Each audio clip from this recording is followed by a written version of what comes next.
When Carter's mother smiled at me across the dinner table, I felt like an object that had been politely misplaced. Not hated, not welcomed, just tolerated. Like a temporary chair pulled in for a guest no one planned to keep. The Sterling house smelled like lemon polish and old money, two things meant to signal permanence. The chandelier above us hummed faintly, a low electric sound that made my teeth ache if I focused on it too long. Victoria Sterling sat at the head of the table, posture straight, hands folded as if she were presiding over something more official than a family meal. Her pearls caught the light every time she tilted her head, which she did often, never enough to look curious, always enough to look superior. Carter squeezed my knee under the table, a small gesture meant to reassure me. I smiled at him, because that's what I had learned to do in rooms like this. Smile softly, speak gently, take up as little space as possible. "So Nina," Victoria said, her voice smooth as glass. "Still at the office job?" I nodded. "Yes, same position." She hummed, the sound of mild disappointment. "Well, stability is important, especially at your stage in life." My stage in life. I was 34 years old and had architected software systems that processed billions of dollars a day. But to the Sterlings, I was an office assistant who brought coffee to people like them. That was the role I had chosen. I lowered my gaze to my plate, porcelain so thin it felt fragile, like the truth sitting between us. Carter's father, Henry, cleared his throat and launched into a monologue about dealership inventory shortages and temporary market fluctuations. Bianca, Carter's younger sister, scrolled on her phone with manicured indifference, her diamond bracelet clinking softly against the table. And I listened. I always listened, because sometimes people tell you exactly who they are when they think you don't matter. Before Carter, my life was quiet in a way that felt earned. My morning started early, usually before sunrise, when the city was still yawning awake. I lived in a brownstone. I owned outright 3 floors, narrow staircase, windows that caught the morning light just right. I made my coffee strong and black, stood barefoot on cool tile, and reviewed code changes before most people brushed their teeth. I had money, yes, more than I ever imagined growing up. But money was never loud in my life. It didn't announce itself. It didn't wear pearls. It sat quietly, like a well-built foundation. I met Carter at a charity tech symposium, one of those networking events disguised as altruism. He was charming in an earnest way, the kind of man who listened with his whole face. When I mentioned I worked in software, he didn't flinch or compete. He asked questions, real ones. "What do you actually enjoy about it?" he asked, leaning against a tall table littered with untouched brochures. I told him the truth. Solving problems that other people think are impossible. He smiled. "That explains the calm." Our first few dates were simple. Coffee shops, long walks, dinners where we talked about everything except money. When he asked what I did, I told him I worked in an office handling administrative tasks for a mid-sized firm. Not a lie, just incomplete. I didn't hide my success out of shame. I hid it out of curiosity, because I'd learned, long before Carter, that people treat you differently when they think you need them. Carter talked about his family often. The legacy. The dealerships his grandfather built from nothing. The pressure to maintain appearances. To marry, well, to carry the Sterling name forward like a fragile heirloom. They can be traditional. He warned gently the first time he mentioned bringing me home. I smiled and said, "So can mine." That wasn't true. I didn't have much family left. But I understood tradition as a kind of fear dressed up as values. The first dinner with the Sterlings confirmed what I already suspected. Victoria asked where I grew up. Henry asked where my parents worked. Bianca asked without looking up if I planned to do more eventually. Carter, bless him, tried to defend me in small ways. "Nina's very capable," he said once, squeezing my hand. "She's just modest." Victoria smiled then. "A good quality," she said, "especially in a woman."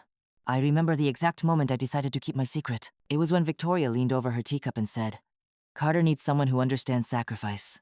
Someone flexible." Her eyes lingered on my dress. Simple, well-tailored, intentionally unremarkable. I nodded. Of course. In that moment, I realized this wasn't just about whether they liked me. It was about whether they respected someone they believed had nothing to offer them. The proposal came on a rainy Tuesday evening. The kind of rain that turns the city into a blur of headlights and regret. Carter cooked dinner in my kitchen, burnt the garlic, apologized twice, laughed at himself. He was nervous in a way I hadn't seen before. After dessert, he knelt, hands shaking, and pulled out a ring that sparkled too brightly for the quiet room. I said yes. I meant it too. I loved him. Still did. Then. But when he told me his mother wanted to plan an engagement party, to make things official, something inside me tightened. "She thinks it's important," he said carefully. "For the family, For the business. That word again. Business. The weeks leading up to the party were filled with strange silences. Carter took more calls in other rooms. His mother visited more often, her tone polite but assessing. Bianca suddenly asked me about my long-term goals with unsettling interest. And then, one afternoon, while Carter was in the shower, his phone lit up on the counter.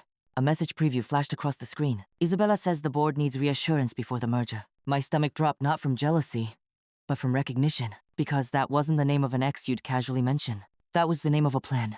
I dried my hands slowly, the hum of the bathroom fan filling the space between what I knew and what I didn't want to believe.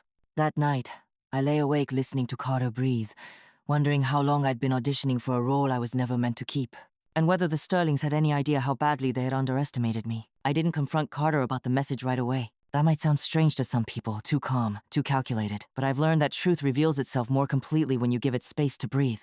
Panic lies. Fear exaggerates. Silence, though? Silence invites people to keep talking. So I watched.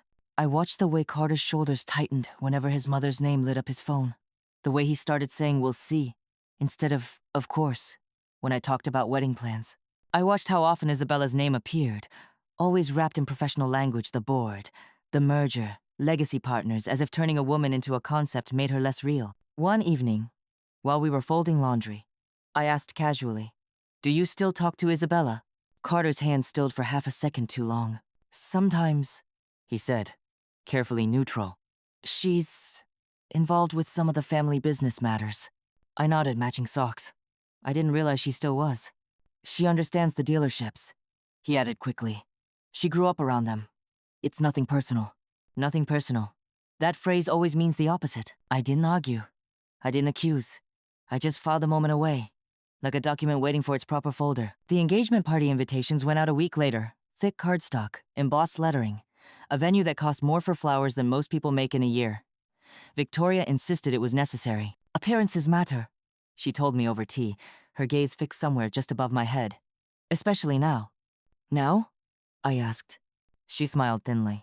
"With the dealerships under scrutiny." That word again, too. Scrutiny. Fluctuations. Temporary setbacks. They never said trouble. People like the Sterlings rarely do. The truth arrived not in a dramatic confrontation, but in a quiet moment I almost missed. I was meeting Arthur Vance for lunch purely coincidental, at least on the surface. Arthur had been a consultant years earlier, brought in to streamline operations across several dealership groups. He was sharp, methodical, and deeply unimpressed by inherited authority. We'd stayed in touch professionally, exchanging notes on industry trends. When he suggested lunch, I agreed without much thought. He looked tired when I arrived, older than I remembered. Lines etched deeper around his eyes. "You're engaged," he said after we ordered, nodding at my hand. I smiled. "Yes, to a Sterling," he added. The smile faded. Arthur studied me for a long moment, then sighed. "I wondered how long it would take for them to pull someone like you in." "Someone like me?" I asked gently. "Capable," he said. "Quietly powerful. Useful until inconvenient." I felt the room tilt slightly. "Arthur, what are you talking about?" He leaned back, folding his hands. "They're in serious trouble, Nina. Worse than what's being whispered. The franchise partner is circling. One more misstep, and they lose everything." My coffee had gone cold. "Carter never said." "Carter wouldn't," Arthur interrupted, "because Carter isn't the one making decisions. Victoria is, and she's betting on an old strategy." I already knew the answer, but I asked anyway. "Isabella?" Arthur nodded. "Her family controls a logistics firm the partner trusts. A reconciliation would make the merger smoother."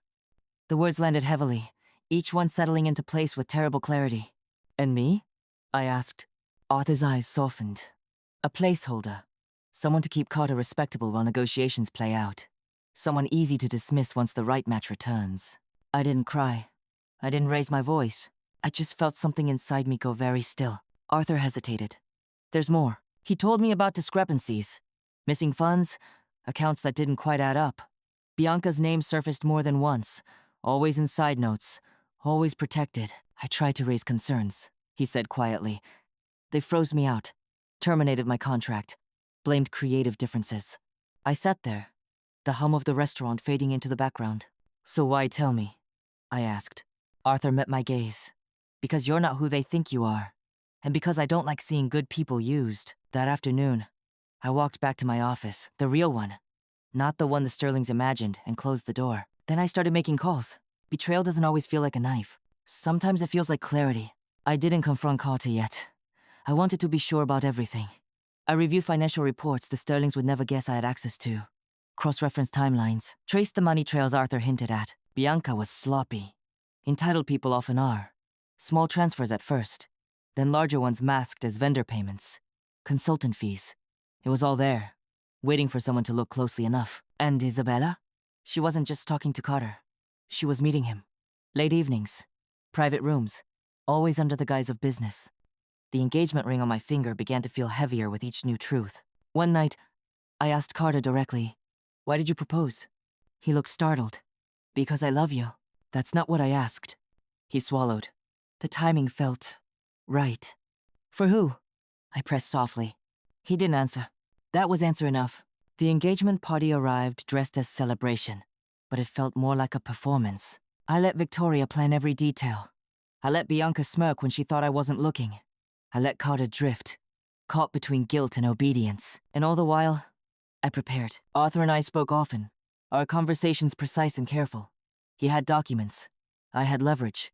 Together, we had timing. The night before the party, I stood in my closet, fingers brushing past the modest dresses I'd worn for months. Then I reached for something else. Something true. Because if the Sterlings were going to test my worth, I was done pretending I didn't have any. The morning of the engagement party, I woke before the alarm. The city outside my window was unusually quiet, wrapped in that thin gray light that comes just before rain. I lay still for a moment, listening to my own breathing, feeling the weight of what was coming settle into my bones. There was no panic, no trembling, just a steady, deliberate calm, the kind that comes when a decision has already been made. Carter was still asleep beside me, his back turned. I watched the slow rise and fall of his shoulders and wondered when, exactly, love had begun to feel like a negotiation. I slipped out of bed and padded into the kitchen. The floor was cool, grounding. I made tea instead of coffee. Something soothing. Something that reminded me to slow down. The kettle clicked off with a soft finality. Today wasn't about anger. It was about truth. The venue Victoria chose was a historic hotel downtown. All marble floors and gold trim. The kind of place that smelled faintly of polished brass and expensive perfume. By the time I arrived, florists were still adjusting centerpieces, white orchids spilling artfully over crystal vases. A string quartet rehearsed in one corner, their bows whispering against the strings. Victoria swept toward me the moment she saw me, heels clicking sharply. She kissed my cheek with air instead of lips. "You're late," she said, glancing at her watch. "Just on time," I replied. She frowned slightly, then dismissed it. "The guests will start arriving soon. Try to stay close to Carter. Tonight is important." Important. Always that word. I nodded, playing my part one last time. Carter found me near the bar, loosening his tie. He looked handsome, tired, but handsome. When he saw me, relief flickered across his face. "You okay?" he asked. "I am," I said honestly. He hesitated. "My mother's been intense. I've noticed." He smiled weakly, then leaned in. "After tonight, things will settle. I promise." I didn't respond. Promises mean very little when they're made to postpone accountability. I excused myself to the restroom just before the official start. Inside, the lighting was soft, flattering. I locked myself into a stall and took a deep breath. Then another. When I emerged, I washed my hands slowly, studying my reflection. I didn't look like the woman the Sterlings thought they knew. The dress I'd chosen was deep midnight blue, tailored to precision, elegant without being loud. My hair was swept back in a low, structured style. The jewelry was minimal, but unmistakably fine, the kind of pieces that don't need to announce their value. I looked myself. When I stepped back into the ballroom, conversations faltered. It wasn't dramatic, no gasps, no pointing, but there was a shift, subtle and undeniable. Eyes lingered, heads tilted. Whispers fluttered like nervous birds. Bianca's mouth tightened when she saw me. Victoria's smile froze for half a beat too long. Kata stared. "You look different," he said quietly. "I feel different," I replied. The party flowed around us, champagne poured, laughter rose and fell. The quartet began a familiar melody.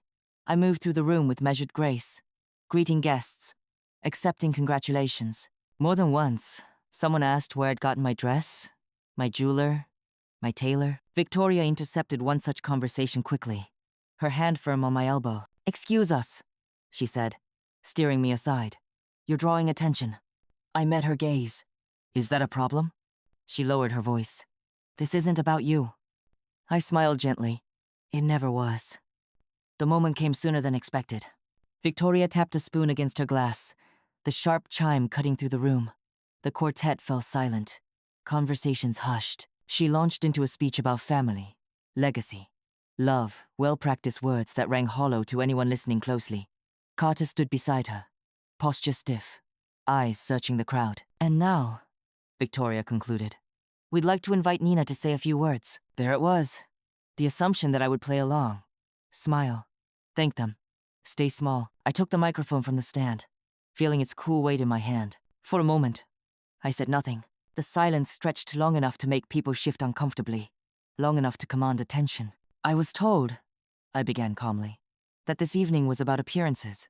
Victoria's smile faltered. And I suppose, I continued, my voice steady. It is. A ripple of confusion moved through the room.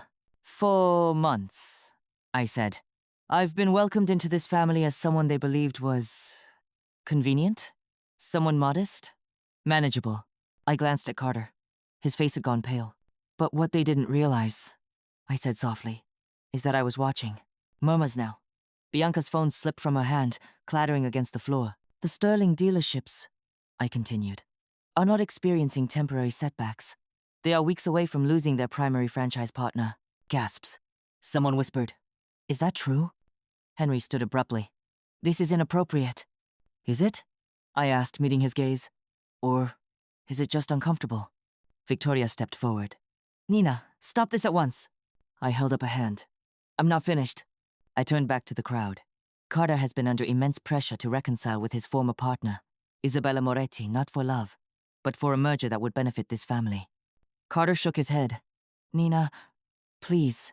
Isabella is here tonight, I added, scanning the room. She was, standing near the back, eyes wide, cornered by truth. And Bianca, I said, turning toward her, has been quietly diverting funds from the family business for years. Bianca laughed a sharp, brittle sound. That's a lie. Arthur? I said calmly. He stepped forward from the crowd, documents in hand. I've already shared the evidence with the franchise partner, he said evenly, including bank records and internal memos. The room erupted. Voices overlapped. Accusations flew. Victoria's composure shattered. Her face flushed with fury and fear. I removed the engagement ring from my finger. I was never meant to stay, I said quietly, placing it on the table beside the microphone. And I refused to be anyone's placeholder. Then I turned and walked away. I didn't look back. I left the ballroom to the sound of chaos. Voices rose behind me, sharp, panicked, overlapping. Someone called my name. Someone else cursed. The string quartet, uncertain, began to play again and then stopped. The heavy doors closed with a soft, decisive thud that felt like punctuation at the end of a long, dishonest sentence. In the hallway, the air was cooler, quieter. My heels echoed against the marble floor, each step steady, deliberate. I didn't rush. I didn't run. I breathed. Outside, the night had fully settled.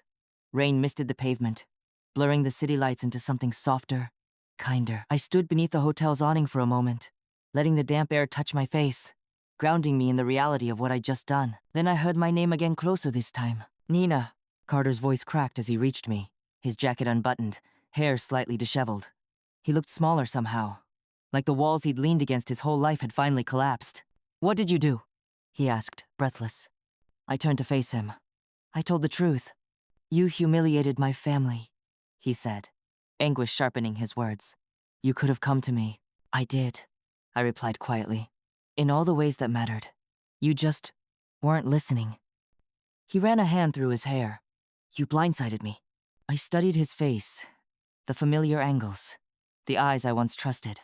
You were planning to marry me while keeping another woman in your life. You let your family believe I was disposable. What would you call that? He opened his mouth, then closed it. Rain dotted his shoulders, darkening the fabric. It wasn't supposed to go this far, he said finally. My mother, she insisted. The business. I know, I said gently. That's the problem. He stepped closer. I love you. The words hung between us, fragile and insufficient. I believe that you believe that, I said, But love without courage is just comfort. And I won't be someone you settle for when it's convenient. His eyes filled, and for a moment, I almost reached for him. Almost. I hope one day you'll learn the difference, I said softly. Then I turned and walked into the rain. The aftermath unfolded quickly. By morning, messages flooded my phone, some furious, some apologetic, some thinly veiled attempts at damage control. I didn't respond to any of them. The news traveled fast in the circles that mattered. The franchise partner released a statement by noon, citing irreconcilable governance concerns. The dealerships were suspended pending investigation. Arthur called me mid-afternoon. "It's done," he said simply. "They're finished." He closed my eyes, exhaling slowly. "Thank you. You didn't have to burn yourself to do it," he added. "But I'm glad you didn't let them use you." So am I. In the days that followed, the Sterling name unraveled. Bianca's accounts were frozen. Investigations opened. Henry retreated from public view. Victoria issued a carefully worded apology that mentioned misunderstanding and betrayal but not accountability. Carter sent one last message. "I never meant to hurt you. I hope someday you forgive me." I read it once, then archived the thread. Forgiveness, I'd learned, doesn't always require reconciliation. My life settled into something quieter, clearer. I returned to my routines early mornings, strong coffee, work that challenged me. I took on a new project, something ambitious, something that reminded me why I'd built the life I had. Sometimes, late at night, I replayed the moment in the ballroom, the hush, the shock, the release, not with regret, with relief, because for the first time in a long while, I hadn't made myself smaller for anyone. A week later, I met Arthur again, this time at my office. "You handled yourself with dignity," he said, accepting a cup of tea. "That's rare." "I had good reasons," I replied. He smiled. "You always do." As he left, I stood by the window, watching the city move, people rushing, living, choosing. I thought about the version of myself who'd first walked into the Sterling house, smiling politely, pretending not to see. I wished her well. She'd done what she needed to do to survive. But I didn't need her anymore. The days after the party felt like walking through a storm's aftermath, raw, unsettling, but also filled with a strange clarity. The Sterling's empire was crumbling, but I was rebuilding, piece by piece. I kept my circle small. Close friends and trusted colleagues who knew the real me, the one beneath the carefully constructed facade I'd worn for the Sterling's sake. There was comfort in their voices, in shared laughter that didn't hide anything, in meals cooked and eaten without pretense. One evening, Carter called. His voice was quieter, softer, stripped of the arrogance I remembered. "Nina," he began. "I want to understand." I listened. He spoke about the pressure from his family, the guilt that had eaten at him, the mistakes he'd made. "I was afraid," he said. "Afraid of disappointing them. Afraid of losing everything they built." I felt a pang of something, sympathy? Sadness? Maybe both. "Fear doesn't excuse betrayal," I said firmly. "It's what you choose to do with it that matters." He paused. "Would you ever consider trying again?" I smiled gently, a small kindness. "No," I said. "But I hope you find the courage to be honest with yourself, and with those you love." That conversation closed a door that had never truly opened for me. Work became my refuge and my battleground. I threw myself into a new project, a software platform designed to help small businesses fight corporate takeovers. It was ironic, maybe, given how my own story had unfolded. But it was important, real, honest. One late night, Arthur stopped by my office, papers in hand. "I thought you might want to see this," he said, spreading documents across my desk. They detailed new partnerships, fresh investments, and most importantly, a renewed commitment to transparency. "We're turning the page," he said, "and you helped write the first chapter." I looked up at him, gratitude softening my expression. "Thank you," I said. He smiled. "No, thank you." Healing, I learned, wasn't a destination, it was a process. I spent mornings walking through the city's quieter parks, listening to the rustle of leaves, the distant hum of traffic, the occasional bark of a dog. I took time to cook meals I loved, to read books I'd neglected, to sleep without worry. I reconnected with parts of myself I'd forgotten, curious, hopeful, strong, and I began to understand something fundamental. Worth isn't measured in wealth or status. It's measured in character, in the courage to stand for yourself when others try to define you, in the kindness you give, even when it's not returned, in the strength to walk away, not broken, but whole. I don't know what the future holds. Maybe Carter will find his way. Maybe not. Maybe the Sterlings will rebuild or collapse entirely. That's not my story to write anymore. Mine is about freedom. Freedom from pretense. Freedom from manipulation. Freedom to be unapologetically myself. As I stand here now, looking out at the city lights, I'm grateful. Grateful for the pain, for the lessons, for the chance to begin again. Because sometimes, the hardest goodbyes are the ones that save us. Sometimes, the hardest truth is the one we tell ourselves last. I walked into the Sterling family's world wearing a mask not because I was ashamed of who I was, but because I wanted to see who they really were. And when their true colors showed, it was not my place to change them, only to decide if I would let them change me. I chose my integrity over their expectations. I chose to walk away from a life that wasn't mine, from people who saw me as a placeholder rather than a partner. That choice was painful. It was lonely, but it was also liberating. Have you ever felt the weight of pretending to be someone you're not just to fit in or be accepted? How do you find the courage to show your true self when the stakes are so high? In every story like this, there's a lesson not just about others, but about ourselves. About the power we have when we stop shrinking to make others comfortable. About the strength it takes to say, "This isn't my role," and then walk away. Thank you for listening to my story. If it touched something in you, whether pain, hope, or a flicker of courage, I hope you'll share your thoughts in the comments.